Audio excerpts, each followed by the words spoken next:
পারে। সো তারিক ভাই, আপনি শুরু করে দিন। শিওর। শুভ সন্ধ্যা বাংলাদেশ টাইম। এখানে সন্ধ্যা আসলে আমরা আসলে এক একজন এক এক টাইম জোনে বসে আছি।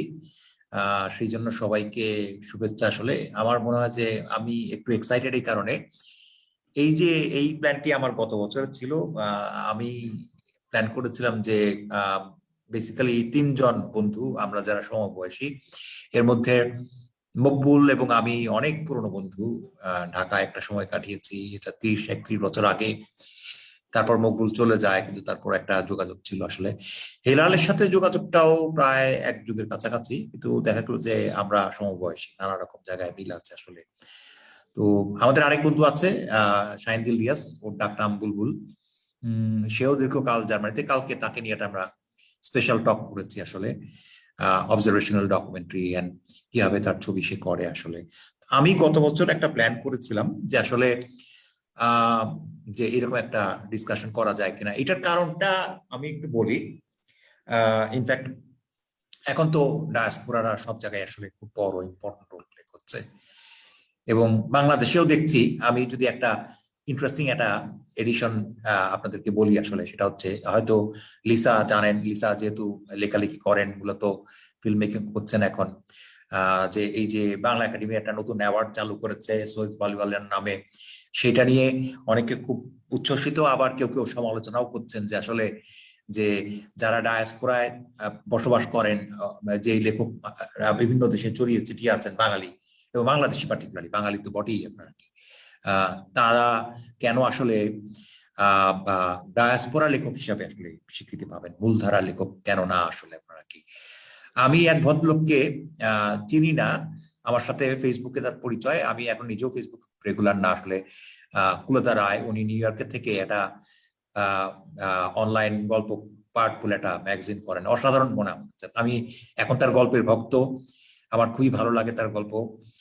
ভদ্রলোক একটু সিনিকও মাঝে মাঝে, ফেসবুকে নানা সব জিনিস লেখেন। আমি একদিন বললাম, দাদা ঢাকা এলে আপনার সাথে দেখা করতে যাবো আপনারা কি। আমার বলবার বিষয়টি যেটা আসলে যে মানে অফকোর্স সব দেশেই ডায়াসপোরার এখন বিশাল অনেক বড় রোল প্লে করছে নানা জায়গায়, আসলে আমাদের এখানেও করবার চেষ্টা হচ্ছে। আসলে শিল্প সাহিত্যের ক্ষেত্রেও সেটা একটা বড়, অনেকেই আসলে কাজ করছেন। সাহিত্যের কথা তো বললাম, অন্য সেক্টর গুলোতেও লোকজন কাজ করছে আপনারা কি।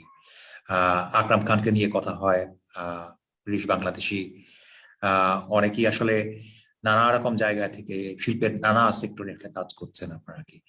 ফিল্মের ক্ষেত্রে আসলে, সিনেমার ক্ষেত্রেও কিন্তু আসলে আমরা দেখি আসলে যে অনেকদিন ধরেই আপনারা কি বাংলাদেশি প্রবাসীরা আসলে কিছু কিছু কাজ করে যাচ্ছে। আমি পার্টিকুলারলি রুহুল আমিনের কথা বলবো, এবং আমিরুল আরহাম। এখন রুহুল আমিন ভাই বোধহয়, মকবুল আমি যতটুকু জানি দেশে চলে এসছেন না, শুনতে পাচ্ছি না। হ্যাঁ, আমার সাথে যোগাযোগ হয় প্রায় প্রত্যেক সপ্তাহে। উনি কিছু করছেন না এখন, এক্স্যাক্টলি। বাট তো দেশে আছে। এক্স্যাক্টলি, তার আমিরুল আরহাম দীর্ঘকাল ধরে ফ্রান্সে থাকেন, এখন আর ছবি বানাচ্ছেন কিনা জানি না আপনার কি। সেইটা তো আমাদের আরো 30-35 বছর আগের ঘটনা আর কি। এখনকার জেনারেশনেরও অনেকে ছবি করছেন, এবং আমরা এই জাদুঘরের সাথে এই ফেস্টিভ্যাল করতে গিয়ে দেখলাম যে আসলে আপনারা কি শুধু আমাদের বয়সী যারা তা না, আমাদের এখানে রাই আছে, আমাদের অলমোস্ট অর্ধেক বয়স বলবো আপনারা কি, অনিন্দ আতিকও 40+। আমি এর মধ্যে আরেকজনকে মিট করলাম এই জাদুঘরেই আপনারা কি, মাস 2 আগে এসেছিল, তার নাম সাম হক। সেই ছেলেটি নিউ ইয়র্ক, ক্যালিফোর্নিয়া বেস। সে তার সেকেন্ড জেনারেশন ইমিগ্রেন্ট। সে জাদুঘরে এসছে কারণ সে বাংলাদেশের সম্পর্কে জানতে চায় এবং মুক্তিযুদ্ধ নিয়ে কাজ করতে চায়। সে বলছে যে আমি জাদুঘরটা ঘুরে দেখে আমেরিকানদেরকে আসলে মানে হাউ দ্য জেনোসাইড ওয়াজ সেটা আসলে জানাতে চাই আসলে, অফকোর্স। এবং আমার কাছে এটা খুব ইন্টারেস্টিং একটা কানেকশন মনে হয়, এবং সেখান থেকে এই ভাবনাটা আবার নতুন করে আসে আসলে, যে মানে এই যে অন্য ভূগোলের থেকে যারা ছবি বানাবার চেষ্টা করছেন, আমি পার্টিকুলারলি হেলাল এবং মকবুলের স্ট্রাগলটা জানি, কিভাবে ছবি করছেন। কিছুটা আমার বন্ধু শাহিনদিল রিয়াজ, সবার কথা যে জানি তা না আসলে। আমার সাথে রাহির যোগাযোগ বছর 2 ধরে 3 বছর হতে চললো। আসলে ওর সাথে নানা রকম সময়ে কথা হয় আসলে বিভিন্ন বিষয় নিয়ে, স্বপ্ন, বাস্তবতা, নানা রকম ইস্যু, আসলে চ্যালেঞ্জ ইত্যাদি নিয়ে আপনারা কি সমস্ত রকম মানে চ্যালেঞ্জ কাটিয়ে উঠে আপনারা কি যে ছবি বানানোর চেষ্টা আসলে এই অন্য দেশে বসবাস করে। তো আমার মনে হয় আমি কথা খুব বাড়াই না, আসলে আমি আপনাদের কাছ থেকেই শুনবো আপনাদের অভিজ্ঞতাগুলো, স্বপ্ন এবং আসলে পরিকল্পনা। আমি লিসার কাছে শুনছিলাম যে উনি একটি ফিচার ছবি করছেন, অলরেডি শুরু করেছেন, কাজ শুট শেষ করে ফেলেছেন প্রায়। অন্যদের কথাও শুনবো আসলে। এবং তার চাইতে বড় জিনিস হচ্ছে এখন যেটা সবচেয়ে বড় আলোচনা হচ্ছে আসলে যে আপনার কি বাংলাদেশে তো সিনেমাটা প্রায় নাই হয়ে গেছে আপনার কি। তো সেইখানে আসলে মানে এই যে অন্য ভূগোলে বসবাস করে যে মানুষেরা, সংখ্যাটা নিশ্চয়ই খুব কম হবে না আপনারা কি। আমি যদি মধ্যপ্রাচ্যে যারা লেবার মাইগ্রেন্টকে তাদেরকে ধরি আপনারা কি 1 কোটিরও বেশি হতে পারে, হয়তো ডায়াসপোরার সংখ্যাটা খুব বেশি নয়, নর্থ আমেরিকা, ইউরোপ এবং অস্ট্রেলিয়া মিলিয়ে আপনারা কি, কিন্তু এই লেবার মাইগ্রেন্টদের অনেক আপনারা কি। তারাও যে আমাদের অডিয়েন্স, এবং তাদের মধ্যেও শুধু অডিয়েন্স না, দে আর অলসো স্টোরি টেলার্স, তাদের মধ্যে অত গল্প আছে আপনার কি। তো সেই ভাবনা থেকে আসলে আজকের আয়োজনটা করা আপনার কি। আমি শুরু করি একটু, আমি যাই না রাহিকে দিয়ে শুরু করি। Don't take it otherwise Rahi, আমি তোমাকে দিয়ে শুরু করছি। এবং শি ওয়াজ রিয়েলি এক্সাইটেড, আমাকে বলছে যে খুবই ইন্টারেস্টিং একটা সেশন হতে যাচ্ছে। তারপরে হয়তো আস্তে আস্তে অন্যদের কাছে যাবো আপনাকে। রাহি হাসান, রাহি এখন বোধহয় নিউ ইয়র্কে আছো তাই না? না, এখন নর্থ ক্যারোলাইনায় আচ্ছা আছি, আচ্ছা আচ্ছা, শিওর জেরোমে। শিওর শিওর শিওর, তুমি ইন্ট্রোডিউস করে শুরু করো আসো। ধন্যবাদ লিবারেশন ডক ফেস্টিভ্যালকে, মুক্তিযুদ্ধ জাদুঘরকে, তারেক ভাইকে। Also I want to give a shout out to Elizabeth D'Costa, যার কারণে আমি আসলে তারেক ভাইয়ের সাথে কানেকশন ফার্স্ট হয়েছিল যখন আমি ঢাকায় গিয়েছিলাম।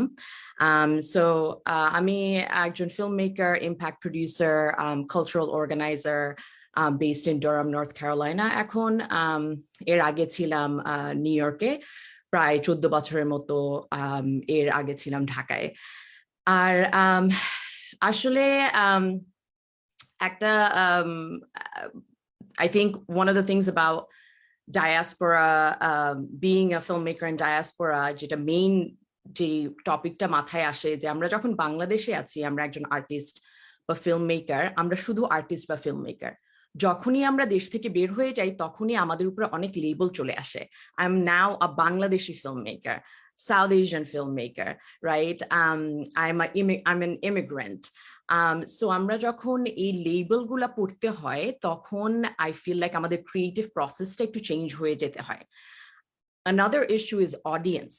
So বাংলাদেশে যখন আমরা ফিল্ম ক্রিয়েট করছি, আমাদের primary audience is our people, our community, Bangladeshi community, right? কিন্তু যখন আমরা দেশ থেকে বের হয়ে যাই তখন অডিয়েন্সটা চেঞ্জ হয়ে যায়, right? Who we have to ask ourselves, who is our primary audience? Can Bangladeshi that are living in Bangladesh, তারা কি আমাদের প্রাইমারি অডিয়েন্স হতে পারে? ওইটার জন্য কি ডিস্ট্রিবিউশন ওইভাবে is it in place, right? আমরা একটা ফিল্ম ক্রিয়েট করছি, বাট আমাদের ফিল্মটা কোথায় ডিস্ট্রিবিউট করতে পারছি তার উপরে অনেকটা ডিপেন্ড করে অডিয়েন্সকে। বাট আমেরিকাতে স্পেসিফিকলি আমি বলবো, because of the state of the world, politics and all of that, a lot of the time এখানে যারা BIPOC, Black, Indigenous, people of color filmmakers আছেন, জেনারেলি যে প্ল্যাটফর্ম গুলাতে বা মেইন স্ট্রিম যে ডিস্ট্রিবিউশন প্ল্যাটফর্ম গুলাতে আমরা আমাদের ফিল্ম ধরেন দেখাতে পারি, সবসময় কিন্তু বা যারা আমাদেরকে ফান্ড করছে, in some ways আমাদের audience has to be white audience. So we're catering to white audience unknowingly, especially আমরা যদি এখানে পড়ালেখা করি, right? আমি ধরেন এখানে হাই স্কুল থেকে, কলেজ থেকে, হায়ার এডুকেশন সবকিছুতেই very few instructor ছিল আমার কলেজে who were in front of the classroom that are non-white. So when I'm getting, you know, for me to see myself as a leader in the field of documentary, as someone who has creative agency in documentary filmmaking, it's hard for me to place myself when I'm seeing people don't look like me. Another reason I was so excited for this panel, because it's very lonely being a Bangladeshi filmmaker in a documentary mainstream field. এই জন্য আমি actually Tarique ভাই, সামিয়া আপু, সামিয়া জামান, আমরা তিনজন একটা initiative নিয়েছি যে হোপফুলি এখানে একটা কনফারেন্স আছে, অ্যালাইড মিডিয়া কনফারেন্স, ওখানে আমরা চেষ্টা করছি একটা filmmaker, documentary filmmakers from Bangladeshi diaspora, they're একটা network, একটা gathering করব, so we can actually build community, because I think filmmaking is not a one-man show, right? It takes a village to make a film, and that's a primary I think identification for me in filmmaking versus like other forms of art. So if we don't have community, if we don't have other artists we can relate to, sometimes it can be very lonely and very challenging.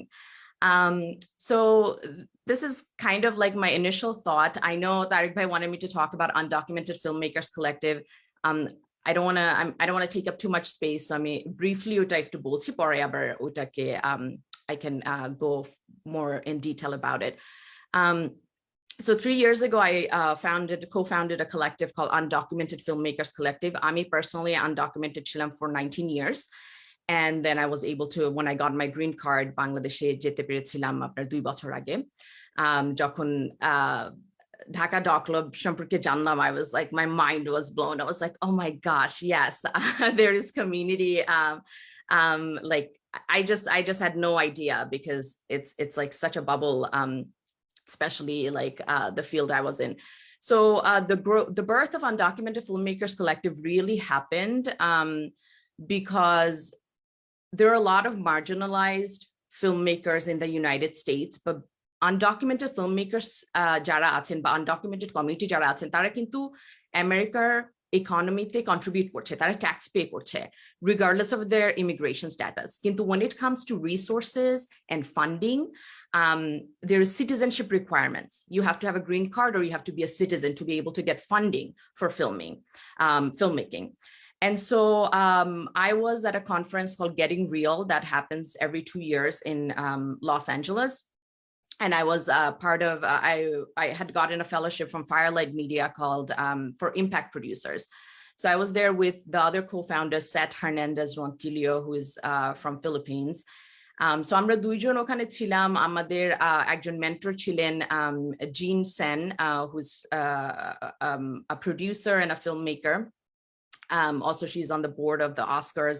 So উনি আমাদেরকে একটা corner নিয়ে বলছিলেন যে তোমরা, আমি তোমাদের সিচুয়েশনটা বুঝছি, কিন্তু you have to like be vocal. তোমরা যদি একা একা বলো, কেউ তোমাদের কথা শুনবে না, তোমরা একসাথে হতে হবে। সো তোমাদের মতো আরো যারা আছেন সবাইকে একসাথে আনো। And then she was telling us, go to the panel tomorrow, do a flash mob and ask everyone, where is funding for undocumented filmmakers? So we didn't do the flash mob, but we created a collective. And, you know, we wanted the field to know that undocumented filmmakers should not be just sources of stories. Because immigration is a hot topic in America. সবাই immigration story বলতে চায়, undocumented story বলতে চায়, and most of the stories, যেমন Netflix একটা series ছিল living undocumented, যেটা the executive producers had reached out to some of us that were dreamers. Like we got the DACA, Deferred Action for Childhood Arrival, একটা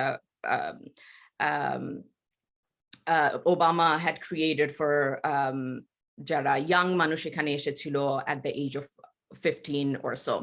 So they reached out to us for our stories, but আমরা যখন জিজ্ঞেস করেছি আমাদেরকে কি crew হিসাবে নেওয়া যাবে, আমাদেরকে হায়ার করবে, তারা বলছে না, আমরা করতে পারবো না, আমরা আনডকুমেন্টেড মানুষকে হায়ার করতে পারবো না।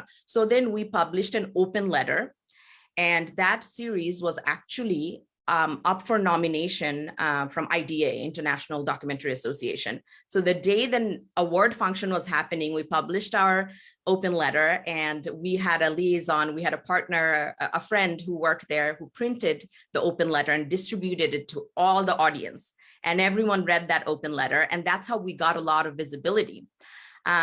And we told everybody that আমাদের কাছে শুধু আসবে না শুধু আমাদের স্টোরি নেওয়ার জন্য, we have been making films for decades, but we were not given the opportunity to distribute our film for people to know that we are filmmakers. So then the rest is history. We got, alhamdulillah, we got a lot of funding, and now we're a 50+ member national organization. We have 10 leaders that are getting paid, and we're making history. Thank you. Rahi আপাতত এখানেই হয়তো আবার হয়তো কথা বলবো আসলে। আমি একটু লিসার কাছে চলে যাই, আমি জানি না আমার একটু হয় কিনা আসলে। লিসা ইউকেতে থাকেন, তার গল্প করছিলেন আপনারা কি লিসা কাছে, তারপরে আমরা আবার ব্যাক করবো আসলে নর্থ আমেরিকান বন্ধুদের কাছে। তো ডায়াসপোরা ফিল্মমেকার যখন বলা হয় তখন মানে যেটা আমার অভিজ্ঞতা বলে যে সেটা হচ্ছে যে আমরা তো আসলে না ঘরের না বাইরের, তো সংগ্রামটা ডায়াসপোরা ফিল্মমেকার হিসেবে শুধুমাত্র আমরা যখন দেশে যাই কাজ করতে, একটা ছবি বানাবার স্বপ্ন নিয়ে বা কাজ নিয়ে যখন দেশে যাই তখন কিন্তু আমাদেরকে বিদেশি ভাবা হয়। আবার আমরা যখন এখানে থাকি আমরা তখনও বিদেশি এবং ইমিগ্রেন্ট। আমাদের এই যে যেটা রাহি বলছিল খুবই খুবই সত্যি কথা, যে এই যে লেবেলিংটা আমরা চতুর্দিক থেকে পাই। মানে আমি আমার নিজের অভিজ্ঞতা তো বলবোই, সেটা হচ্ছে আমি যখন রাইজিং সাইলেন্স নির্মাণের স্বপ্ন দেখছিলাম বা আপনার রিসার্চের গবেষণার কাজ করছিলাম, তখন আপনার একটা আমার কোনো পূর্ব অভিজ্ঞতা ছিল না ছবি বানাবার, কিন্তু একটা ভিশন ছিল। তো যার জন্য আমরা যখন একটা ছোটখাটো একটা আপনার ফান্ডিং আমরা পেলাম, আপনার একটা ফিল্ম কোম্পানি থেকে, they showed interest and they invested in the film, কিন্তু আরো কিছু ফান্ডিং এর দরকার ছিল। যখন আমি দেশে গেলাম, আমি গবেষণার কাজ করছি, ফান্ডিং এর জন্য মানে চেষ্টা করছি, তখন আমি একটি খুবই রেপুটেড বাংলাদেশি কোম্পানি থেকে শুনলাম যে আমরা চাই না কোনো বিদেশি আমাদের বীরাঙ্গনাদেরকে নিয়ে কাজ করুক। তো সেই বিদেশিটাকে আমি, তো এই যে দেখবার ভঙ্গিটা, যে আমি তখন সেই মুহূর্তে আমি বিদেশি হয়ে গেলাম। তো এই চ্যালেঞ্জগুলো তো সত্যিকার ভাবে প্রবল ভাবে আছে, যেটা মানে যেই বাধার কথা বলি বা আপনার যেই সংগ্রামের কথা বলি, সেটা মানে মেনে নিয়েই আমরা কাজ করি। আমার মনে হয় সব চলচ্চিত্র নির্মাতারাই কাজ করেন, যাদের কাছে ওই আপনার বড় বড় প্রডিউসিং কোম্পানি যাদের আয়ত্তে নেই। যেটা আমি নিজেকে দিয়ে বুঝি, যে যখন একটা ছবি নির্মাণ করবার স্বপ্ন দেখা শুরু করে তখন থেকে মানে ছবি তো একটা বিশাল একটা আয়োজন, এবং প্রতিটা মানুষের, প্রতিটা আপনার ক্যামেরার পেছনের এবং সামনের একটা মেলবন্ধন, একটা যোগাযোগ। সেইটার ক্ষেত্রে যেটা আমার কাছে লেগেছে, আমার কাছে যদি আমি বলি যে বাধাগুলো কি, সেটা হচ্ছে যে ওই আপনার একটা জায়গায় আমরা আসলে একটা নেটওয়ার্ক আমাদের আমি ভীষণভাবে দরকার বলে মনে করি। যখন আমি দেশে গেলাম তখন যেহেতু বাইরে থাকি, ওইভাবে দেশে যারা কাজ করছেন এবং যারা নতুন কারা কাজ করছেন তাদের সবাইকে চেনার মানে সুযোগটা তো আমাদের ঘটে না, তাই তো? তো আমরা কোথায় যাই? আমরা আমাদের চেনা বন্ধুদের কাছে যাই বা আমাদের চেনা চলচ্চিত্র নির্মাতাদের কাছে যাই, যারা কাজ করছেন এই শিল্পে, তাদের কাছে যাই এবং বলি যে আমার এই ক্ষেত্রে আমার কুশলী লাগবে। কিন্তু তারপরে যে যাত্রাটা হয় সেটা একটা মানে কি বলবো, পেইনফুল যাত্রা। কখনো কখনো ভাগ্যের জোরে খুব চমৎকার কিছু রেফারেন্স পাওয়া যায় কাজের সূত্রে, আবার কখনো কখনো একেবারে অন্ধকারে হাতড়াতে হয়। তো সেই দিক থেকে আমার মনে হয় একটা নেটওয়ার্কিং, যেমন আমি একটা ছোট্ট উদাহরণ দেই। আমি এই যে ফিচার ফিল্মটি নির্মাণ করবার চেষ্টা করছি, সেটা হচ্ছে বাড়ির নাম শাহানা। সেটার আমি মে জুন 2021-এ বেশিরভাগ আপনার বেশিরভাগ শুটিং আমাদের শেষ হয়েছে। আর এখানে একটা ছোট্ট শুটিং এর ব্যাপার আছে, 20% of the filming will be shot here. তো ওই কারণে আমাদের ক্রু মেম্বার্সদের দরকার ছিল, সবাইকে আবার প্রথম থেকে, আপনার ফোকাস পুলার থেকে শুরু করে, গ্যাফার থেকে শুরু করে, everyone for the UK side. আমি জাস্ট দুটো ফেসবুক গ্রুপ আছে, একটা হচ্ছে লন্ডন ফিল্ম মেকার্স নেটওয়ার্ক আর একটা হচ্ছে লন্ডন ফিল্ম মেকিং নেটওয়ার্ক। এই দুটো গ্রুপে আমি জাস্ট দুটো একটা পোস্ট দিয়েছিলাম যে we are looking for this YONO creative and technical crew members for the film. আপনি বিশ্বাস করবেন না, প্রায় 6 জনকে আমাদের দরকার ছিল, 6টা পোস্টে আমরা খুঁজছিলাম। সেখানে আপনার 1.5 দিনের মাথায় প্রতিটা পোস্টে 25 থেকে 30টা অ্যাপ্লিকেশন, এবং তাদের সিভি সে মানে আপনার CNN থেকে শুরু করে, বিবিসি থেকে শুরু করে, এরকম এক সিভি। এবং শেষ পর্যন্ত আমার লাইন প্রডিউসার আমাকে বললো যে তুমি কি কাইন্ডলি তোমার পোস্টটা নামিয়ে নেবে, কারণ I am flooded with applications. এই যে আপনার আপনার আপনার আপনার মানে বাঁচবার যে সুযোগটা, আপনার যে কার সাথে কাজ করবেন, কেমন কাজ করবেন, সেই যে একটা মানে আপনার আপনার আপনার চেনা এবং আপনার শিল্পে, আপনার জগতে যারা কাজ করছেন তাদেরকে চেনার যে একটা এই সুযোগটা, এইটা আমার কাছে খুব মনে হয় আমাদের দরকার, যেখানে আমরা যেতে পারবো। আমি শুধু ডায়াসপোরা ফিল্ম মেকারসদের কথা বলছি না, আমরা যারা দেশে আছি এবং যারা মাত্র ছবি নির্মাণ শুরু করেছেন, তাদের জন্য এই একটা নেটওয়ার্ক আমার মনে হয় খুবই প্রয়োজন, যেখানে আমরা যেতে পারবো এবং আমাদের চাহিদা মতো আমরা বসতে পারবো, আমাদের ওই যোগাযোগটা হবে, আমাদের ওই কানেকশনটা হবে, আমাদের ওই ডায়ালগ গুলো হবে। সেইটা আমার কাছে খুব অনুপস্থিত বলে মনে হয়। হ্যাঁ, ভালো প্রশ্ন করছেন। আমি এটা হয়তো নানা প্রসঙ্গের আলাপে চলে যাবে। বেসিক্যালি আমি সেই দিকে খুব যেতে চাই না। আমি নিজে পুরনো সংগঠন করা লোক, ফিল্ম সোসাইটি করেছি এক সময়, নানা রকম। এক্স্যাক্টলি। আমি বলছিলাম যে আমাদের মধ্যে পরিচয় হয় নাই। তুমি একটু প্রথমে যদি পরিচয়টা করে দিই আমরা। হ্যাঁ, শিওর। আমি কথা বলতে শুরু করে দিয়েছিলাম। ইনফ্যাক্ট আমি শুরুতেই বলেছি আসলে যে এইখানে নর্থ আমেরিকা থেকে 3 জন দেখতে পাচ্ছি, ইউকে থেকে 2 জন, আরেকজন জয়েন করবার কথা ছিল আসলে, উনি জয়েন করেননি, শেখ মামুন দক্ষিণ কোরিয়া থেকে। আমি প্রথমেই মকবুল চৌধুরীকে বলি। মকবুল চৌধুরী ইউকে তে বসবাস করে অনেকদিন, এবং আমি মকবুলের কাছে যেটা বলি আসলে সেটা হচ্ছে, অন্য পেশায় জড়িত থেকেও আসলে মকবুল ফিল্মের প্যাশনটা কখনো যায় নেই। জীবনযাপনের ফাঁকে ফাঁকে আসলে আপনার ছবির কাজ করে যাচ্ছে, এখনো করছে কাজ আপনার আর কি। এরপরে হচ্ছে অনিন্দ্য আতিক এর মধ্যে একটা তার ফিচার লেন্থ ছবি রিলিজ করলো, ভেরি ইন্টারেস্টিং ফিল্ম। আমরা এই জাদুঘরে ছবিটা আবার নতুন করে শো করছি। গত ডিসেম্বরে শো হলো আপনার কি ছবিটার, ব্যাটল অফ কুষ্টিয়া আপনার কি, এই নামে একটা বড় খুবই ইম্পর্টেন্ট সিগনিফিকেন্ট রিপোর্ট ছিল। ড্যান কার্গিন বোধ না, এক্স্যাক্টলি, নিউ ইয়র্ক টাইমসে আপনার কি। এবং এইটা তার প্রথম ছবি। আমার সাথে পরিচয় বেশি দিন আগে না আপনারা কি, অনিন্দ্য আতিক। আপনি নিজেই একটু ইন্ট্রোডিউস করতে পারেন আপনাকে বাকিটা ছোট করে। আচ্ছা, ধন্যবাদ তারিক ভাই এরকম একটি সুন্দর আয়োজন করার জন্য। আমার নাম অনিন্দ্য আতিক। আমি বড় হয়েছি নিউ ইয়র্ক সিটিতে, প্রায় দীর্ঘ 22-23 বছর ওখানে ছিলাম। এখন ওয়াশিংটন ডিসিতে আছি।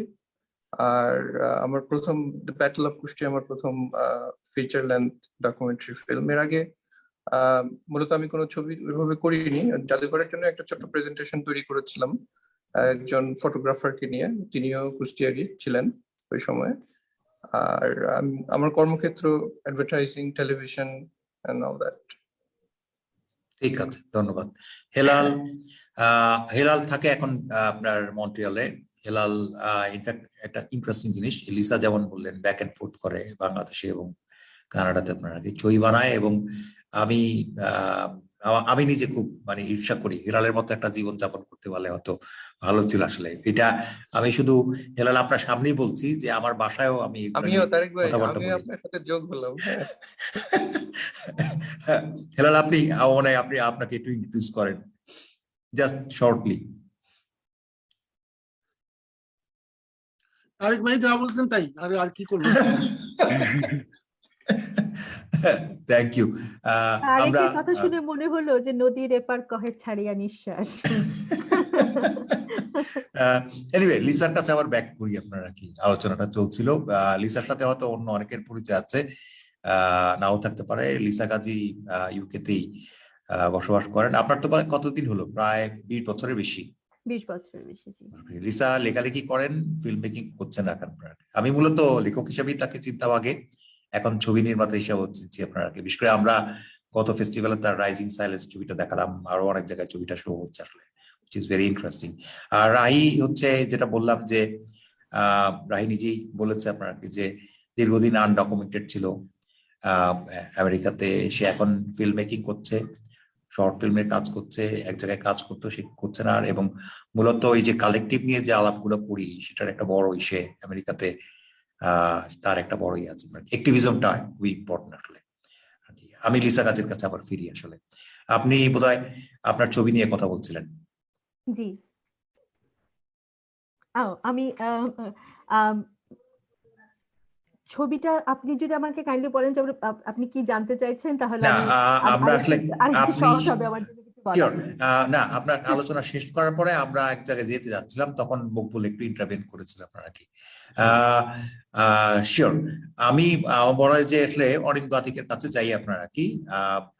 আতিক তার ছবিটা রিসেন্টলি দেখালো আমাদেরকে আপনারা কি। আমরা এর মধ্যে যেটা করেছি আসলে যে জাদুঘরের আউটরিচ প্রোগ্রাম আছে, যেখানে আমরা এই শিক্ষা প্রতিষ্ঠানগুলোকে জড়িত করি। গত 2 বছর পারিনি কারণ করোনা ছিল, এই বছর আমরা সেটা করলাম, ফিজিক্যালি শো করছি আপনারা কি। তো 12 তারিখ সকালবেলা শো ছিল আপনারা কি।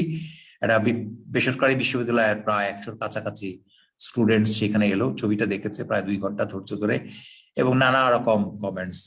ফেসবুকেও তার কিছু ছবি টবি গেছে আপনারা কি, যারা ছবিটা দেখেছে কিরকম ই করছে ওরা।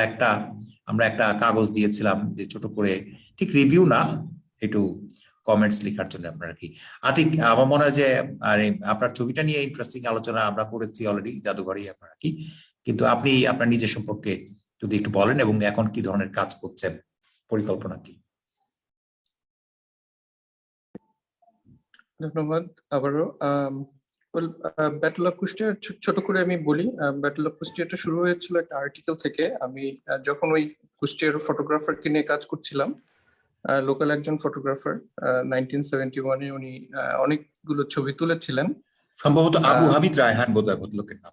আব্দুল হামিদ রায়হান, জি। Exactly. উনি হ্যাঁ, উনি খুব মানে শৌখিন ফটোগ্রাফার ছিলেন, কিন্তু ওনার হাত দিয়ে ওই সময়ে মানে আমাদের কুষ্টিয়া অঞ্চল, মানে বৃহত্তর কুষ্টিয়া অঞ্চল এবং ওই অঞ্চলটাতে মানে যশোর ওইদিকে উনি বেশ কিছু ছবি তুলেছিলেন। তো যাই হোক, ওখান থেকে আমি ওনাকে নিয়ে একটু রিসার্চ করতে গিয়ে আমি দ্য ব্যাটল অফ কুষ্টিয়ার আর্টিকেলটা আমার চোখে পড়লো। ড্যান কগিন লিখেছিলেন টাইম ম্যাগাজিনে এপ্রিলের 9 তারিখের দিকে, মানে কুষ্টিয়াতে একটা প্রতিরোধ যুদ্ধ হয়েছিল। ঠিক তার পরপরই উনি আবার বাংলাদেশে ঢুকেছিলেন প্রথম আমেরিকান সাংবাদিক হিসেবে। তো ওনার ওই জার্নিটাকে ফলো করতে গিয়ে তখন যখন ওই আর্টিকেলটা পড়লাম এবং ওনার জার্নিটা বের করলাম আমি, তখন মনে হলো যে একটা কাজ হওয়া প্রয়োজন আর কি, এবং কাজটা গুরুত্বপূর্ণ কাজ হবে বলে মনে হয়েছিল ওই সময়। এবং আমি ওনার আর্টিকেলটা ফলো করে পরে আমি কুষ্টিয়াতে যেয়ে প্রায় 2-3 বছর ফিল্ড রিসার্চ করেছিলাম। তারপর প্রায় দীর্ঘ 8 বছর লেগে গেছিল ছবিটা শেষ করতে। তো যাই হোক, সেটা তো মানে ব্যাটল অফ কুষ্টিয়ার স্টোরি। এখন আমি দুটো কাজ নিয়ে ব্যস্ত আছি। একটা হলো আমার এই ব্যাটল অফ কুষ্টিয়ার আগে আমি একটা কাজ শুরু করেছিলাম। আপনারা কি শুনতে পাচ্ছেন? আমি হ্যাঁ, কবি শহীদ কাদেরীকে নিয়ে কাজ করেছিলাম প্রায় 4 বছর 5 বছর ধরা যায়। তো সেই কাজটা মাঝখানে কবি শহীদ কাদেরীর সাথে আমার এক ধরনের ইন্টেলেকচুয়াল ডিসপিউট হওয়ার কারণে ছবিটা বন্ধ করে দিয়েছিলাম আর কি। তো সেটা আবার যেহেতু প্রোডাকশনের কাজ পুরোটা করা আছে, তো এখন ওটা ভিন্নভাবে একটা কাজ করার চেষ্টা করছি এবং একটা স্ক্রিন প্লে অলরেডি লিখেছি। একটা কলকাতার একজন প্লে রাইট, উনি নিউ জার্সিতে থাকেন, তো ওনার একটা নাটক নাগরিক নাম, তো ওটারই অ্যাডাপ্টেশন। তো ওটার একটা স্ক্রিন প্লে শেষ হয়ে গেছে, এখন ফাইনাল কাস্টিং এর ইয়েটা দেখছি কাদেরকে নেওয়া যায়, তারপরে এটার জন্য ফান্ডিং এর জন্য হয়তো চেষ্টা করবো আর কি। আপনি ফিকশন করবেন তাকে নিয়ে? জি, আমি বলছি যে ফিকশন। এটা ফিকশন, হ্যাঁ। এটা বাংলাদেশ এবং কলকাতার একটা ফ্যামিলি, বাংলাদেশের একটা চরিত্র আছে আর সবগুলোই কলকাতার, কিন্তু সেটিংসটা প্রায় পুরোটাই আমেরিকাতে। এটা আমেরিকার যে কোনো শহরে হতে পারে। হ্যাঁ। আর জি, কবে শুরু করার প্ল্যান করছেন? এটা একটু সময় লাগবে হয়তো, এখন প্রডিউসার খুঁজছি।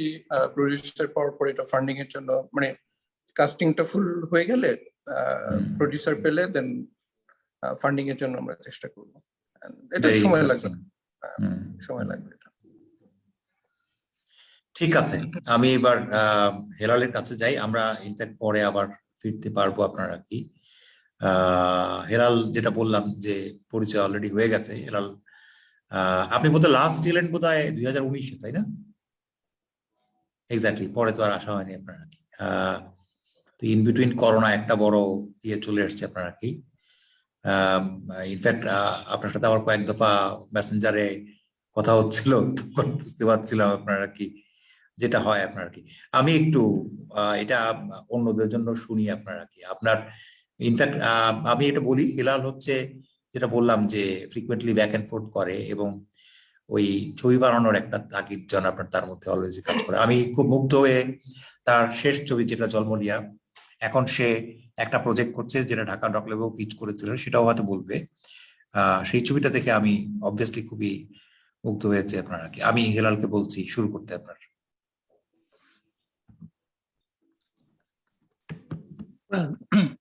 সবাই যখন বলে ফিল্ম মেকিংটা অনেক মানুষের কাজ, তারপরে যখন এই প্রোডাকশনের কথা টথা বলে, তখন আমি খুব ভয় পেয়ে যাই। কারণ কারণ আমি এই ভয়ে খুবই মানে চাপ খাইতে খাইতে মানে একা হওয়ার একটা মানসিকতা আমার তৈরি হয়ে গেছে। আমি বেশি মানুষ নিয়ে কাজ টাজ করতেও পারি না, ভাবতেও পারি না। ওই ওই খুব খুব নিঃসঙ্গ, খুব একা একা মানে কাজ করার একটা ছোট্ট ক্যামেরা নিয়ে এরকমের, এটার বাইরে আমি আর সাহস পাই না। মানে আমি ভাবতেও পারি না এর চেয়ে বড় করে। আর তারেক ভাই যেটা বলছেন যে জীবনযাপন, এখন আমার কাছে মানে ফিল্ম মেকিং এর চেয়ে আমার ওই যেই জীবনযাপনটার কথা বলেন, এই সব কিছু ছেড়ে টেড়ে দিয়ে উদ্দেশ্যহীন, আমার ওইটাই করতে ইচ্ছা করে। এর মাঝে মাঝে যদি কখনো মানে ফিল্ম তৈরি হয়ে যায় বা যেটা হয় এটা যদি ফিল্ম হয়, হইলো, না হইলেও আমার কিছু আর মানে আমি ভেবে নিছি আমার কিছু আর আসবে যাবে না। তো আমার বর্তমানে আমি একটা কাজ করছিলাম, এখন ওই কাজটা আবার দুটো হয়ে গেছে এই গত 2 বছরের করোনার কারণে। এই প্রথম কাজটা হয়েছে আমার মানে আমি ওই আমার মানে 2টা মেয়ে আছে, তো বাচ্চাদেরকে আমি ঠিক মতো বাবা যেরকম করে হয় ওরকম বাবার মানে চরিত্রে আমি মানে ইয়ে করতে পারিনি, অ্যাক্ট করতে পারিনি। তো এটা আমি বুঝিও নাই কোনোদিন, ইনফ্যাক্ট আমি শিখিও নাই মানে কেমন করে মানে বাবাগিরি করতে হয় বা মানে বাবা হয়ে থাকতে হয় বা ওই বাউল হইতে গিয়ে সংসার ওই জিনিসগুলি ঠিক মতো আমি খুবই মানে ব্যাড অ্যাক্টর। তো এটা যখন আমি চূড়ান্ত ভাবে মুখোমুখি হইলাম, এটা হওয়া হয়েছে আমার এই ঝলমলিয়ার করতে গিয়ে আমার প্রায় 6 বছর ধরে আমি একটা ঘোরের ভিতরে ছিলাম। যদিও মানে ছবিটা এমন মহাজ কোনো ছবি আমি তৈরি করতে পারি নাই, কিন্তু আমার ঘোরটা ছিল মহাঘোর। সো ওই ঘোর ভাঙার পরে ছবিটা যখন কোনো মতে আমি শেষ করি, পরে দেখছি আমার আরো অনেক কিছু ভেঙে টেঙে গেছে। সো ওই ভাঙার ভিতরে ঝলমলিয়ার পরে আমি যখন মানে ভাবছিলাম যে আমি এখন টিকবো কি করে, ওই কোনো উপায় না পেয়ে ওই ফিল্মটাই মনে হয় আমার মানে একরকমের করে চেষ্টা করছি আমি থ্রু ফিল্ম আমার ওই ব্রোকেন রিলেশন ও ব্রোকেন ইয়েটারে বুঝবার। আর জোড়া কিছুটা হয়তো লাগবে, আর অনেকটাই লাগবে না, কিন্তু আমি বুঝতে চেয়েছিলাম। তো ওইটার জন্যই আমার এই ছবিটার প্রজেক্টটা তৈরি হয়। ওটার নাম বিয়ন্ড অল দি কালার্স। ওই বিয়ন্ড অল দি কালার্স এই দেশে থাকতে থাকতে আমি 34 বছর ধরে থাকি।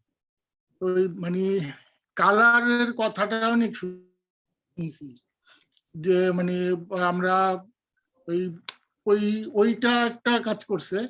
আর যেটা হইছে আমার মেয়েটাও দেখছি যে আমার মতই খুব মানে একরকমের পাগলামিটারে ও খুব পছন্দ করেন। পাগলামি কথাটা ঠিক না, মানে ও খুব নিজের মতো করে থাকতে চায়। তো এবং ও কমিউনিকেশনে পড়ছে, পরে ও সবকিছু কোনো কিছুই করে না। ও বলছে ও খুব ভালো ছবি আঁকে আর কি, ও ফুল টাইম আর্টিস্ট হবে। তো এখন ফুল টাইম আর্টিস্ট থাকারই চেষ্টা করছে।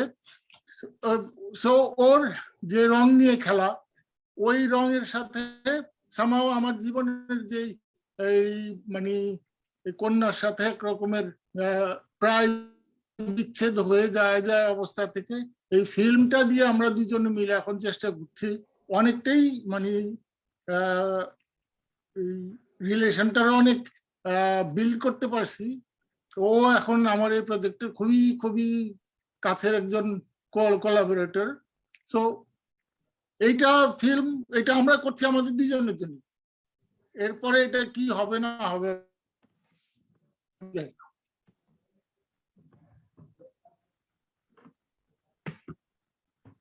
আমরা ঝলমলিয়ার কথা একটু শুনবো না? ও আচ্ছা আচ্ছা, এইটা একটু করে শুনি। হ্যাঁ হ্যাঁ, এটা করতে গিয়ে আরেকটা যেটা হয়েছে, ওই করোনার ইয়েতে এমনি তো এক জীবন নিয়ে ফাপরে, এরপরে করোনার একটা বিশাল, এখন হয়তো আমরা খুবই স্বাভাবিক এই ব্যাপারটা নিয়ে, কিন্তু প্রথম দিকে কিন্তু এটা মানে আমরা খুবই প্যানিকড হয়ে গেছিলাম। এবং আমার যে বয়স টয়স এটার কারণেও মানে আমার এই বয়সে আমার বাবা মরেও গেছেন। এই 7-8 জন ছেলে মেয়ের জন্ম হয়েছে, সংসার টংসার করে উনি মরেও গেছেন। তো আমার কাছে করোনা শুরুর দিকে এক সময় মনে হয়েছিল শালা এখন যদি মরে টরে যাই তাহলে জীবনের মানে জীবন কতটুকুই দেখলাম আর কি রেখে গেলাম আর কি হইলো। সো ওইটা থেকে আমি আর একটা ছোট্ট ছবি মানে হয়েছে আমার ওই করোনার সময় একা একা আমি শহরে শহরে ঘুরতাম ওই মোবাইল ক্যামেরা হাতে। এটার একটা অন্য কারণ আছে কেন আমি ঘুরতাম। তো ওইটা দিয়ে আমি একটা ছবি করার এখন আমি প্রসেসে আছি। আর ঝলমলিয়ার কথা হ্যাঁ শিওর, একটু ছোট করে বলতে পারেন। কি বলবো এনিওয়ে আমি সবাইকে রিকোয়েস্ট করবো সুযোগ পেলে আসলে ছবিটা দেখার জন্য আর কি। আমার নিজের খুব ভালো লাগে। আমার যদি সুযোগ হয় আমি আর কিছুই করব না, আমি ওই ঝলমলিয়ার পারে গিয়ে কোন এক ছাপড়া বানায় টানায় থাকবো। এটা হিসেবে গিয়ে ঝলমলিয়া আমার সে যদি বলতে বলেন এটাই আমার বলা। আমার এই ছবি টবি এগুলি না বানাইলেও কিছু হবে টবে যাবে আসবে না। হেলাল ভাই ঠিক আছে, ফিলোসফার হয়ে যাচ্ছেন দেখি। ঠিক আছে, ফিলোসফার না, যে আমার জীবনের মানে এই যে অনেক কিছু আয়োজনে এত আয়োজনের দেখে আমি আর পেরে উঠি না। তো আমার কাছে মনে হয়েছে যে কোনো কিছুই লাগবে না, ওই একা একা ওই রকম করে একটা জীবন যদি যাপন করতে পারতাম, পারবো না জানি, এটা সম্ভব হবে না, কারণ আমরা অলরেডি কি বলে ইয়ে হয়ে গেছি, মানে সংক্রামিত হয়ে গেছি। তো ওরা পারবো না। আমি না মুকুল, এখন তোমার কাছেই যাবো, আসলে তোমার কাছেই যাবো। কথার রেশে কথা আসে। আমার মনে হয় যে সাইফুল হেলাল ভাইয়ের সাথে বয়স আমার বয়সের কাছাকাছি বা একটু বড় হবেন উনি। যাই হোক, ওনার কথা শুনে আমারও খুব খারাপ লাগতেছে। এবং আসলে আমাদের এই বয়সে যারা আমার বয়স 55 এখন, আমি জানি না হেলাল ভাইয়ের বয়স কত। তো এই ধরনেরই ফিলিং হয় যে আমাদের দ্বারা মনে হয় আর কিছু হবে না। তো বাবুল ভাইয়ের সাথে সেদিন কথা বললাম, যে উনি বললো যে ভাই আমাদের সবারই একই ফ্রাস্ট্রেশন। তো হেলাল ভাই, আপনি আমার সাথে পরিচয় নাই, কিন্তু আপনার ওই আসলে আমাদের কারোর সাথেই কারোর আপনি পরিচয় নাই। আপনি আমার প্রজেক্টে ডোনেট করছেন। Thank you. কিন্তু আপনি Thank এখন you. থেকে দিতেছেন, আমি ভাবছিলাম যে এই ডোনেটের মাধ্যমে হয়তো আপনার সাথে পরিচয় হবে বা আরো কিছু সাহায্য করতে পারবো। কারণ আমি তো চাই। ওই ক্যাম্পেইনটা খুব মিজারেবলি ফেল করছে মুকুল ভাই, মানে হ্যাঁ, 4-5 জনের কাছ থেকে ইয়ে হয়েছে। ওটা নিয়ে আমি কেন করলাম ওই রিগ্রেটে আমি এখন মানে ফিল করি যে না এটা না আমার না না, কেন করার দরকার ছিল। দরকার না, এগুলো না, এই যে আইডিয়া গুলো যেটা হচ্ছে, সেটা হলো যে আমরা যারা আছি বিদেশে, আমাদের সাথে একের কোনো পরিচয় নাই, কিন্তু অভিজ্ঞতাটা সমান।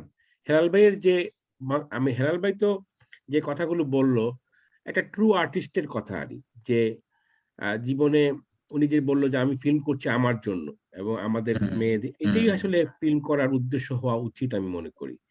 যে এটা না আমাদের বয়সে এই পর্যায়ে, কিন্তু যে কোনো কাজ যদি আমরা আমাদের নিজেদের জন্যই করতে হবে কাজটা, ওই কোনো ধরনের বড় এইম নিয়ে কাজ করে লাভ হবে না। তখন ওই কাজটার মধ্যে একটা প্রাণের ছোঁয়া পাওয়া যাবে। এবং একজন রিয়েল আর্টিস্ট এভাবেই ফিল করে। আমি বলবো যে আপনি আপনার এই ফিলিংটাকে আপনি ফেলে দেবেন না, আপনি কাজ চালিয়ে যান, আপনি বাঁচবেন আরো অনেকদিন। আর আমার কাছে যেটা মনে হয় যে একটু আগে এখান থেকে আলোচনা করে, আসলেও আমরা যারা ডায়াসপোরিক ফিল্ম মেকার আছি বাইরে, আমাদের দুঃখ আমরাই বুঝবো। আমাদের বিদেশে থেকে, এই যে লিসা আপা বললো যে নদীর ওপার বাঁশি ছাড়িয়া কয়ে নিঃশ্বাস, অপারেতে যত সুখ, আমাদের মানে এরকমই একটা ধারণা যে আমরা বাইরে আছি, আমরা খুব ভালো আছি। আমরা আসলে ভালো নেই এই কারণে যে আমরা আমরা আমাদের সয়াবিন তেল নিয়ে আমাদের অত চিন্তা করতে হয় না, এটা ঠিক। কিন্তু আমরা খুবই দুশ্চিন্তাগ্রস্ত, আমরা খুবই ফ্রাস্ট্রেটেড, আমরা একটা কাজ যত তাড়াতাড়ি করতে চাই সেভাবে পারি না। আমাদের অন্যান্য জিনিস আছে, আমাদের কমিটমেন্ট, সন্তানের জন্য কমিটমেন্ট, ফ্যামিলির জন্য কমিটমেন্ট, ওরাও এটা বুঝতে চায় না। অতএব আমাদের যে স্ট্রাগল, আই থিঙ্ক আমরাই বুঝবো যারা বিদেশে আছি। So one thing if we could take away from this conversation, এবং তারেক তোমাকেও খুবই ধন্যবাদ যে তুমি সবসময়, এমনকি ঢাকা শহরে আমি দেখছি তো তারেক, তুমি দৌড়ে চলে এসেছো আমার সাথে দেখা করার জন্য, এবং আমি যে হোটেলে ছিলাম সেখানে এসেছো তুমি আমার সাথে দেখা করার জন্য। এই যে তোমার এই ডায়াসপোরিক ফিল্ম মেকার, এদের প্রতি তোমার যে একটা, তুমি সবসময় টের পেয়েছো যে এই গ্রুপটাকে আমাদের লালন করা উচিত, এবং তুমি তুমি আমাকে উৎসাহিত করেছো, আমি শিওর এই যে রাহিকে উৎসাহিত করেছো, এবং হেলাল ভাইয়ের সাথেও তোমার পরিচয় আছে, তাদেরকে তুমি উৎসাহিত করেছো, এই জন্য তোমাকে আবারও আমি ধন্যবাদ জানাচ্ছি। তা আমার মনে হয় যে আমাদের প্রয়োজন আমাদের মধ্যে একটা যোগাযোগ তৈরি করা, এবং তার মাধ্যমে আমরা যেটা করতে পারি, আমাদের যে শর্ট ফিল্ম ফেস্টিভ্যাল আছে, আমরা একটা আলাদা একটা সেকশন করতে পারি, যেটা স্পুরিক ফিল্ম মেকারদের একটা সেকশন, সো দ্যাট আমরা যারা করছি, আমরা যারা ফিল্ম করছি, একটা জিনিস কিন্তু সত্য, আমরা যারা বাইরে ফিল্ম মেকার, আমাদের মাথায় কিন্তু দেশটাই ঘুরছে। এই যে অনিন্দ নিউ ইয়র্কে থাকছে, রাহি আপনার আমেরিকাতে আরেকটা শহরে, বা আপা আছেন, এখানকার কোন, আপনারা কিন্তু সেই বাংলাদেশকে নিয়ে কাজ করছেন, ঠিক না? যে স্ক্রিপ্টটি করছেন সেখানে বাংলাদেশকে রাখছেন, এবং নোয়িংলি যে আমাদের এই দেশে আমাদের কোনো স্থান হবে না, এখানকার কোনো লোক ইন্টারেস্টেড হতে পারে, নাও হতে পারে, কিন্তু আমরা বাংলাদেশকে নিয়ে করছি। এতএব বাংলাদেশে আমাদের একটা কানেকশনটা আর জোরদার হবে যদি এটা হয়, একটা নাম্বার ওয়ান। নাম্বার টু হচ্ছে যে আসলেই আমাদের আমাদের যে আমরা যে চিন্তা করি, আমাদের এই যে বললো রাহি যে আমরা end of the day I am immigrant, আমি 25 বছর ধরে দেশে আছি, তারপরেও আমি একজন British Bangladeshi film maker, I cannot say British film maker. যদিও আরো অনেক লোক যারা কাজ করতেছে এরা আমাকে সবসময় বলে, মকুল ভাই, সেদিন একটা অ্যাপ্লিকেশনের মধ্যে আমি লিখছিলাম আমি ব্রিটিশ বাংলাদেশি ফিল্ম মেকার, তো আরেকটা ছেলে সে বলল, না মকুল ভাই, আপনি ব্রিটিশ বাংলাদেশি শব্দ ব্যবহার করবেন, আপনি বলেন যে আপনি ব্রিটিশ ফিল্ম মেকার। যাই হোক, তো আমারও এরকম, আমার যদিও আমার এডিটিং মেশিন টেশিন এগুলো সব আছে, এবং আমি আতিকের মতো কিছু কর্পোরেট ডকুমেন্টারি করি, বাট আমি আবার একটা চাকরি করি, এবং সেই চাকরিটা খুব ডিমান্ডেড, এবং আমি 1998 সালে দেশে আমি I became A qualified social worker, এবং সেটা আমাকে আমার আমার মর্গেজ পেমেন্ট এগুলো করে দিয়ে যাচ্ছে, যার কারণে আমাকে খুব চিন্তা করতে হয় না, এবং আমি একটা সিনিয়র পজিশনে আছি, তার একটা ডিমান্ড আছে, এট দ্য সেম টাইম আমার সময়ও আছে। তো এইটা আমি মনে করি যে আপনার একটা ভালো জিনিস যদি আমরা একত্রিত হতে পারি, এবং একটা অ্যানুয়াল আমরা যদি একটা কনফারেন্স করতে পারি। তারপরে এখন তো অনলাইনের সময়, আমাদের অনেকের অনেক রিসোর্স আছে, হ্যাঁ, আমরা একে অপরকে হেল্প করতে পারবো। তারপরে আমরা আইডিয়াকে, আমি দেখেছি বাংলাদেশের অনেকের সাথে কথা বলে, আমাদের যে সমস্যা, আমরা যেভাবে একটা দেশকে দেখার চেষ্টা করি বা যেভাবে রিয়েলাইজ করার চেষ্টা করি, এটা অনেক সময় বাংলাদেশের একজনের সাথে বা ফিল্ম মেকারের সাথে আলাপ করে খুব একটা ধরা যায় না। আমি মনে করি যে আমরা যারা বাইরে আছি, আমরা যদি এমনকি স্ক্রিপ্ট নিয়েও যদি চিন্তা করি, আমরা একসাথে এইরকম জুমের মাধ্যমেও আমরা একে অপরকে সাহায্য করতে পারবো, ফিনান্সিয়ালিও সাহায্য করা সম্ভব আছে। যাই হোক, তো আমি আমার সম্পর্কে আমি বলি ছোট্ট করে যে আমি এই মুহূর্তে আমি একটা গুড নিউজ, যেটা আমি বেশ কিছুদিন হলো আমাদের শহরে কমনওয়েলথ গেমস হচ্ছে, এবং সেখান থেকে আমি একটা অ্যাওয়ার্ড পেয়েছি, এবং সেটা একটা ইন্টারেস্টিং সাবজেক্ট। এটা আমাদের এখানে প্রচুর ইস্ট আফ্রিকান লোকজন এসেছে আমাদের বার্মিংহামে, আমাদের পুরো ইংল্যান্ডেই আসছে ইস্ট আফ্রিকান, কত 10 বছরে একটা east African, Erythraean, Somalian, Ethiopian একটা কমিউনিটি গড়ে উঠছে। এবং ওদের দেখবেন, হেলাল ভাই আপনিও নিশ্চয়ই দেখবেন কানাডাতে, ওরা কফি হাউসে প্রচুর সময় কাটায়।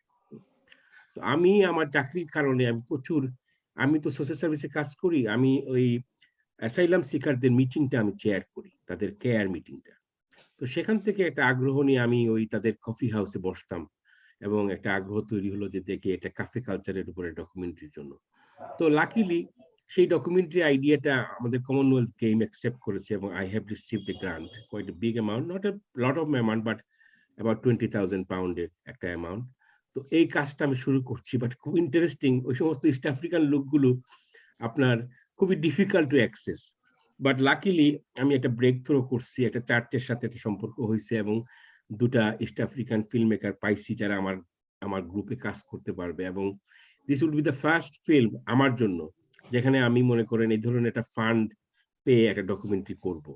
আমার ডকুমেন্টারির নাম হচ্ছে সানশাইন কাফে, মানে ওই যে কাফেতে আমি বসতাম সেটার নামও সানশাইন কাফে, ওই নামটা আমার খুব পছন্দ হয়েছে। তো দেখা যাক, আমাকে অগাস্টের মধ্যে এটা বানিয়ে দিতে হবে, এবং আর ওই ফিল্মেরই কিছু অংশ হয়তো ওই যে কমনওয়েলথ গেমস উপলক্ষে তাদের তো প্রচুর সাইড ভিউ করছে, বিরাট বিগ বিগ স্ক্রিন করে তার পুরো শহরে প্রায় 6টা জায়গায় ওরা ওই গেমস এর পার্ট গুলো দেখাবে। তো ওরা সেদিন একটা মিটিং এ বললো যে যদি সম্ভব হয় তোমার ফিল্মের কিছু অংশ আমাদেরকে দাও, আমরা ওগুলো শো করবো। তো একটা জিনিস।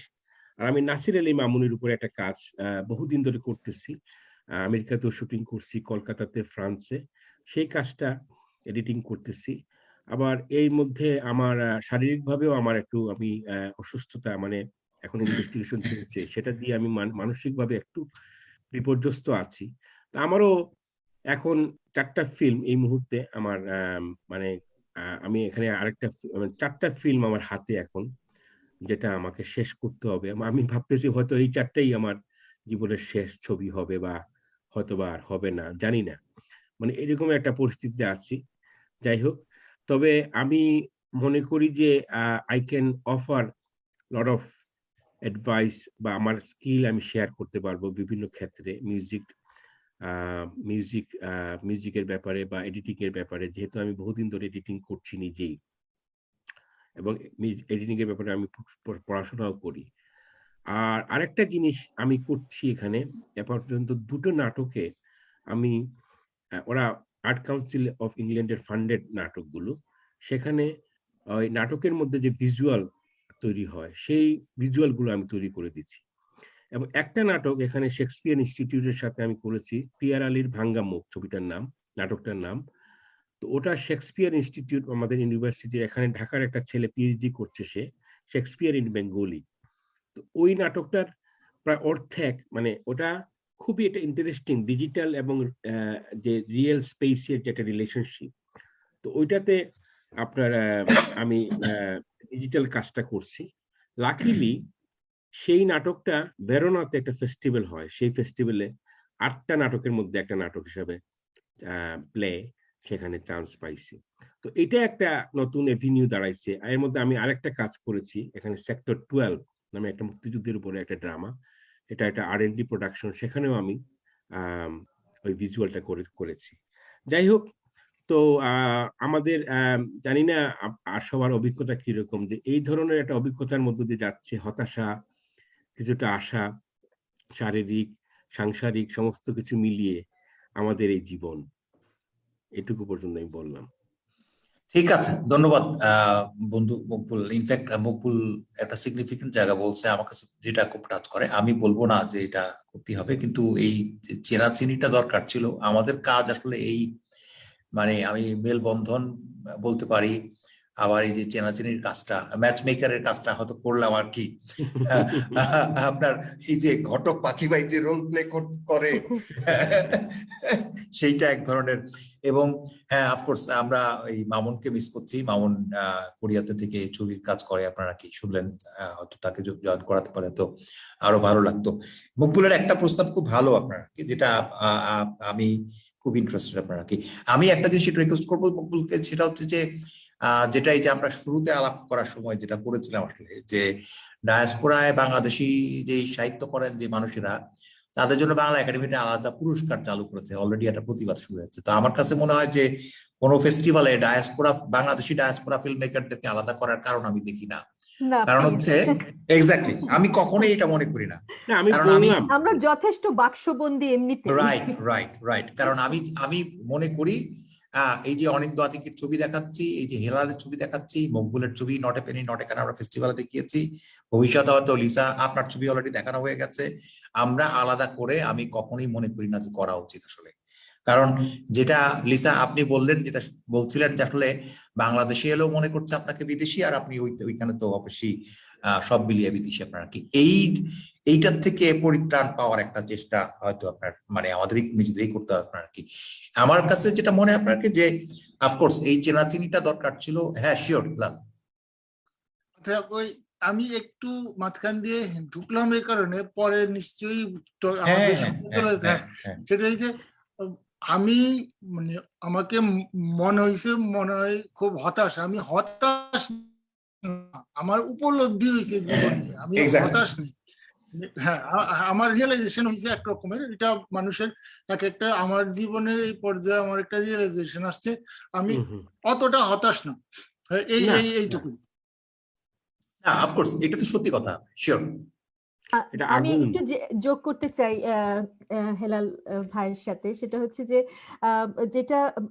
যেটা উনি বলছেন সেটা আমি নিজে খুব ফিল করি, যে মানে আমি আমার কাজকে অত মানে I don't take my work very seriously. মানে আমি চলে যাবার পরে আমার এই কাজটা বেঁচে থাকবে, এরকম কোনো মানে স্বপ্ন বা অধিক স্বপ্ন আমার একেবারেই নাই। তো এই ব্যাপারগুলো আর কি, যে আসলে ওইটাই যেটা হয় আমাদের মধ্যে, যে আমরা নিজেদের কাজকে এত বেশি মহিমান্বিত করি, এত বেশি কি বড় করে দেখি নিজেদের চাইতেও, সেখানে কাজটা আসলে আমার কাছে মনে হয় যে ওখানেই কাজটা পরাজয় ঘটে আর কি। যখন কাজের ভালোবাসার জন্য কাজ করে যাওয়া, সেটা আমার কাছে মনে হয় সেটাই যথেষ্ট। আমি তো আনন্দটা পাচ্ছি এই কাজটা করে, তারপরে কাজটা কোথাও গিয়ে দাঁড়ালো কি দাঁড়ালো না সেটা পরবর্তী প্রশ্ন। হ্যাঁ, তো ওইটা আর কি, আমি জাস্ট একটুখানি আপনার ওই কথা থেকে আমি দুটা রিয়েলাইজেশন আমার আসছে। একটা হলো যে আমি বহুদিন ধরে একটা থিওরি অ্যাপ্লাই করি, সেটা হচ্ছে জার্নি ইজ দ্য ডেস্টিনেশন। আমাদের জার্নিটাই আমাদের আনন্দ দিচ্ছে। But at the same time একটা জিনিস আছে যে ফ্রেঞ্চ শব্দটা আমি ভুলে গেছি, যেটা হচ্ছে যে আমি আবার যে একজন চলচ্চিত্রের দর্শক হয়ে মারা যেতে চাই না। মানে এটা ফ্রেঞ্চ শব্দটা হচ্ছে কনুজারিজম নাকি এরকম একটা শব্দ, যে আমি কনুজার হতে চাই না। মানে কনুজার হচ্ছে যিনি ফিল্ম বুঝেন এবং ভালো দেখেন, এই পদবিটা আমি চাই না। আমি বরঞ্চ একজন ফিল্ম মেকার হয়েই এটাই আমার পদবি হওয়া উচিত আমি মনে করি। এই সংগ্রামটা আমি চালিয়ে যাচ্ছি, যে কনুজার, I don't want to be conjurer. আমি সবসময় আমার বন্ধু বান্ধবকে বলি যে আমি কনুজার হব না। যদিও এখন প্রচুর ছবি দেখছি, মানে আমাদের তো প্র্যাকটিস তো চলতেছেই, এবং আমরা ফিল্ম মেকিং করবো বলে অনেক জিনিসই ছেড়ে দিছি, অনেক জিনিসই করা হয় নাই। আমি শিওর সাইফুল হেলাল ভাই বা আপনারা সবাই একসাথে আমার সাথে একমত হবেন যে ফিল্ম মেকিং করবো এই জন্য একটা ব্যবসা করি নাই, একটা দোকান খুলি নাই, একটা চাকরি আলাদা একটা নেই নাই, নিজে প্রমোশনে যাই নাই, ওই ফিল্ম মেকিংটা করবো বলে। এবং আমার মনে হয় যে এটা খুব প্রয়োজন যে এটাতে থাকা। আর যেটা বললাম যে হ্যাঁ, আমাদেরকে ছবি করতে হবে আমাদের নিজেদের সন্তুষ্টির জন্য, হ্যাঁ, এরপরে যাই হোক, যা হওয়ার হবে। আমি জাস্ট অ্যাড করতে চাচ্ছিলাম, যখন আমরা মানে I feel like in some ways আমরা like asking for our rights as diaspora filmmakers, but ধরেন যে you know, and I feel like especially আমি আমার কথা বলবো, আমার যে কাজগুলা করি, যত কাজই করি সব is around power discussion and power dynamic, because ultimately সবকিছু revolves around power, and that's the elephant in the room. ধরেন আমরা যে advocacy work করতেছি বা calling out different mainstream gatekeepers in the film industry, এগুলো সবই কিন্তু power structure এর জন্য সবকিছু হচ্ছে, whether it's racism, whether it's systematic oppression, right? এই power dynamicটা কিন্তু আপনার এই সব ক্ষেত্রেই exist করে. It's not just systematic. Even in this screen, there is power dynamic. And so my work has been about talking about the elephant in the room, the most uncomfortable thing যেটা মানুষ কথা বলতে চায় না. So I want to point out যে as a diaspora filmmaker, যে বাংলাদেশে born, বাংলাদেশে, you know, আমার young বেশ সময় কাটছে, I did not spend 20 years in Bangladesh, last 20 years, right? So আমি কখনোই এটা এক্সপিরিয়েন্স করতে পারবো না যারা বাংলাদেশে থেকে যে স্ট্রাগলটা, এখনো যখন আমার বাংলাদেশি ফিল্ম মেকারদের সাথে কথা বলি, তাদের রিসোর্স কোথায় আর আমার রিসোর্স কোথায়, আমার অ্যাক্সেস কোথায় আর তাদের অ্যাক্সেস কোথায়, right? And so not to create like, you know, from a savior complex or anything, but I want to acknowledge my privilege. And I think it's important, even though আমি চাই যে হ্যাঁ আমি excluded না হই, আমি pushed away না হই, because I am still a Bangladeshi. And also that আমরা কিন্তু monolith না, আমরা সবাই বাংলাদেশের বাইরে থাকলে আমাদের each of us have very different experience because of our identity, our social identity, who we are. যেমন হিলাল ভাই আপনার কথা যখন শুনতেছিলাম, I like it was the biggest inspiration for me, seriously. Like I was like, I want to hear more Bangladeshi men like be comfortable to share their vulnerability like that. And so for me it was very inspiring to hear that. And so we're so different, right? So আমি যেটা বলতে চাচ্ছি যে আমরা যখন সবাই একসাথে আসবো পুরা across the world, আমাদের shared identity আছে, but it's important যে আমার জন্য I acknowledge my privilege and the power and privilege that I have, because I feel like আমার activism কাজের মধ্যে if we liberate the one that are in the bottom, we all will be liberated. So recognizing সবচেয়ে marginalized কে, যেমন আমরা এখানে কিন্তু যখন south Asian হিসাবে লেবেল হয় না, এখানে কিন্তু সাউথ এশিয়ান বলতেই Indian supremacy is the thing, right? এটা নিয়ে কিন্তু ওই again elephant in the room, বাংলাদেশিরা, নেপালি, ভুটানি, ওরা কিন্তু ভেরি মার্জিনালাইজড। ইউনাইটেড স্টেটস এর মধ্যে যখন সাউথ এশিয়া বলা হচ্ছে, Bangladesh is not the first country that comes to the conversation. So I just wanted to add that a perspective to something that I carry and I hold and I bring to every space I go to.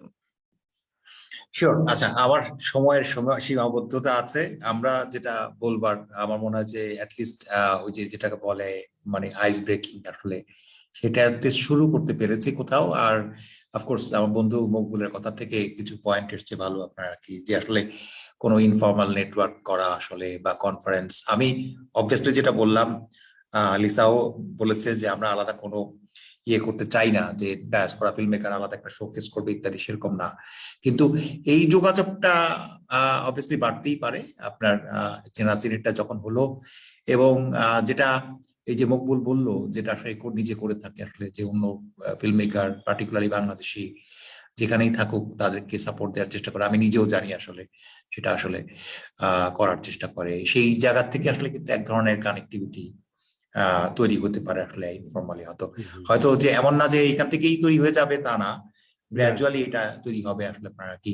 আমি মানে এইটুক বলে in fact শেষ দিকে চলে আসছি প্রায়, আপনারা আমরা 1 ঘন্টার উপরে কথা বলছি। আশা করি ভবিষ্যতে আরো নানা রকম কথা হবে আপনারা কি, এবং অন্তত শুরুটা করা গেল আপনারা কি।